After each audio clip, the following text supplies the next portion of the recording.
ముందుగా ఆరోగ్యాన్ని నాశనం చేసిన ఈ వ్యాధులు ఆ తర్వాత ప్రాణాలు హరించడం మొదలుపెట్టాయి. దీని కారణంగా కొన్ని తెగలు పూర్తిగా అంతరించిపోయాయి. ఇక మిగిలిన తెగలను చంపేందుకు యూరోపియన్లు దారుణాలకు ఒడిగట్టారు. ఆదివాసుల నుంచి వారి భూములను బలవంతంగా లాక్కున్నారు. దీనికోసం ఓ చట్టాన్ని కూడా తెచ్చారు.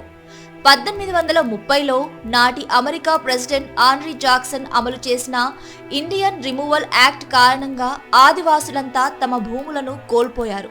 వారి ఆస్తులు, సంపదలు పూర్తిగా నశించాయి. దిక్కుతోచని ఆదివాసులు ఏం చేయాలో తెలియక పొట్టకూటి కోసం వందలాది మైళ్ల దూరం నడిచేవారు. ఆ సమయంలో చాలా మంది ఆదివాసులు ఆకలితో మరణించడం అత్యంత బాధాకరమైన విషయం. ఇదంతా ఓవైపు కొనసాగుతూ ఉండగా మరోవైపు పశ్చిమ అమెరికాలోని ట్రైబల్స్ ను చంపేందుకు యూరోపియన్లు గేదెలను బలి చేశారు. అనేక ఆదివాసీ తెగలు గేదెలను తమ జీవనానికి ముఖ్య ఆధారంగా చేసుకునే బతికేవారు. దీంతో లెక్కలేనన్ని గేదెలను చంపడం మొదలుపెట్టారు.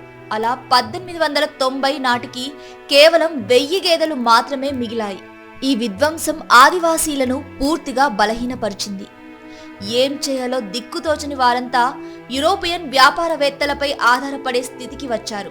ఇక 19వ శతాబ్దం తరువాత వచ్చిన విద్యా విధానాలతో అక్కడి సంస్కృతి పూర్తిగా మారిపోయింది. అమెరికా తెగల భాషలు, సంప్రదాయాలు మాయమయ్యాయి. ఇలా 400 ఏళ్ల పాటు యూరోపియన్లు చేసిన విధ్వంసకాండలో అమెరికా సంస్కృతి మొత్తం కనుమరుగైపోయింది. చరిత్రలో యూరోపియన్ సామ్రాజ్యవాదం ఉన్న ప్రతి చోట ఇలానే సంస్కృతులు అంతరించిపోయాయి. అయితే అమెరికాకు జరిగింది మాత్రం అంతకంటే ఘోరమనే చెప్పాలి. ఎందుకంటే అక్కడి సంస్కృతి హననంతో పాటు మానవ మారణహోమం కూడా జరిగింది. ఇంగ్లీష్ చరిత్రకారులు ఈ విషయాలను చెప్పడానికి ఇష్టపడకపోయినా అమెరికా చరిత్రను తొంగి చూస్తే మాత్రం వెంటనే గుర్తొచ్చే పదాలు రెండే రెండు. ఒకటి అన్యాయం, రెండోది అమానుషం.